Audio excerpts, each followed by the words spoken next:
The topic that I've chosen for us is called IPL. The current season is going on. So I said people are very busy watching the matches, including me. I watch most of the matches, especially the second half, if not the first half, which is very interesting.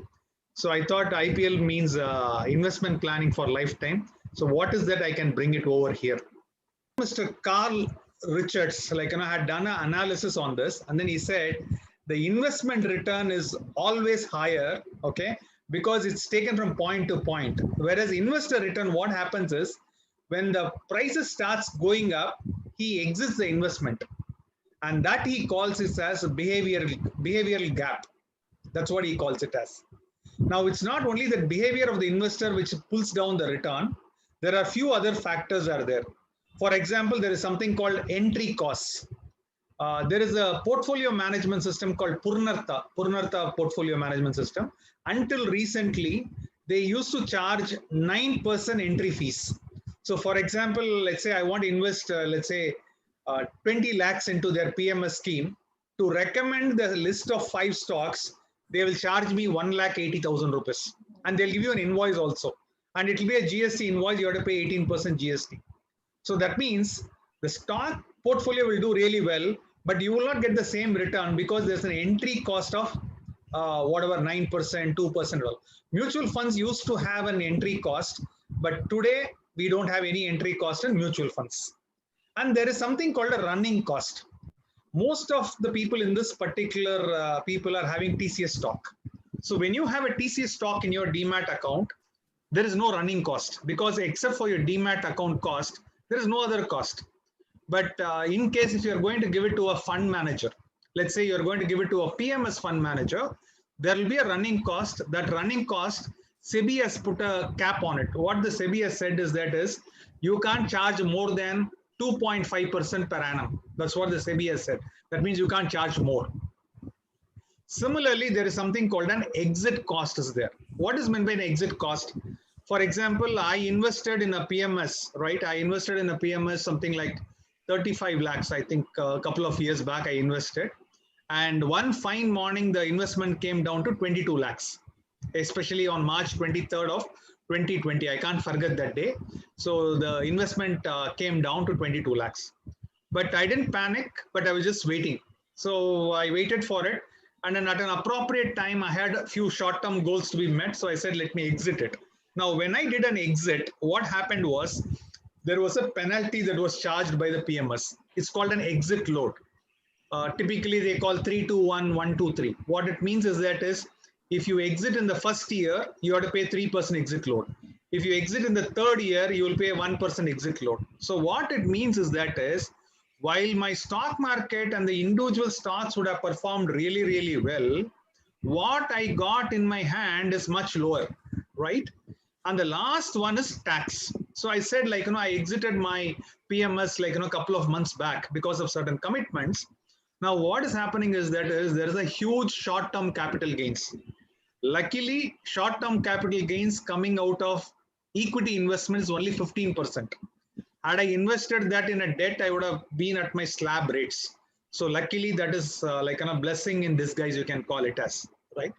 So I hope you guys have understood that always the investor return is more or less always less than the investment return, except for fixed deposits. If you go to an RBI bond or if you go and put it into it, that is different.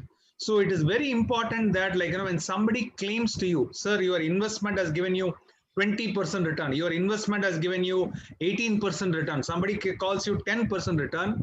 No, you should actually remove all this costs and then see that, hey, from bank to bank, what I gave a check from the bank and what is the money I got it in my bank after the taxes, what is my return? That is called as investor return.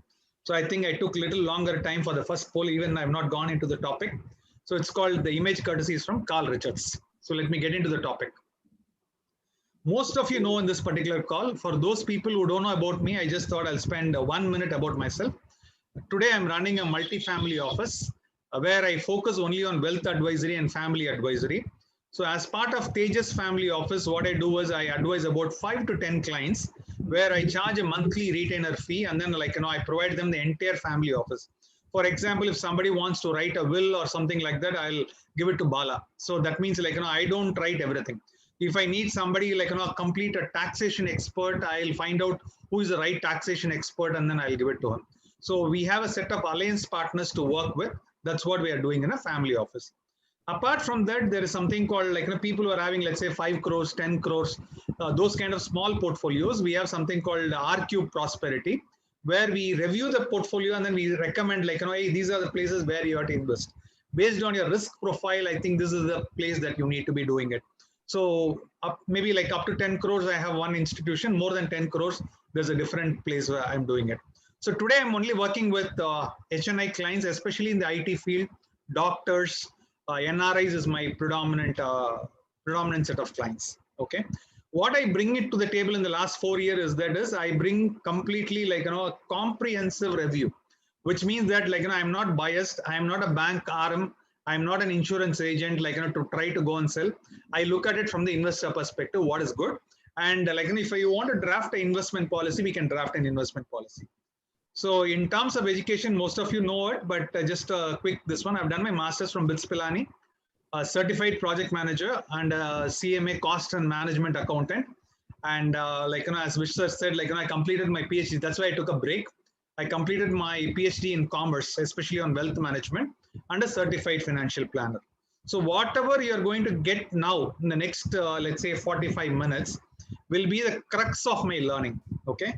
And this slide is very, very close to me. Whatever I learned, most of my learnings happened in TCS from 92 to 2007.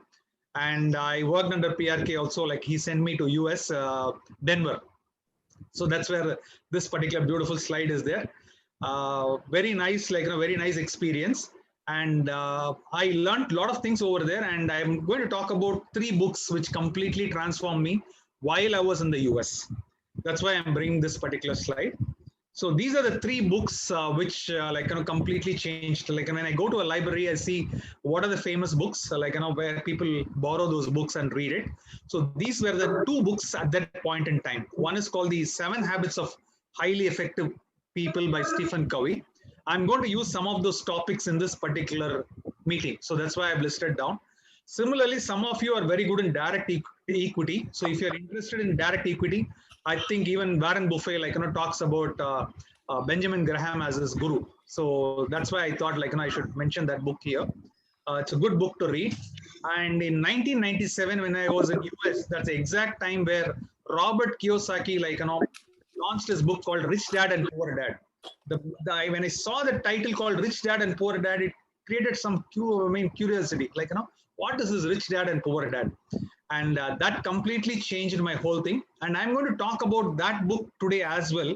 When we talk about real estate management, what to do with real estate management. And he talks about how do you leverage and things like that.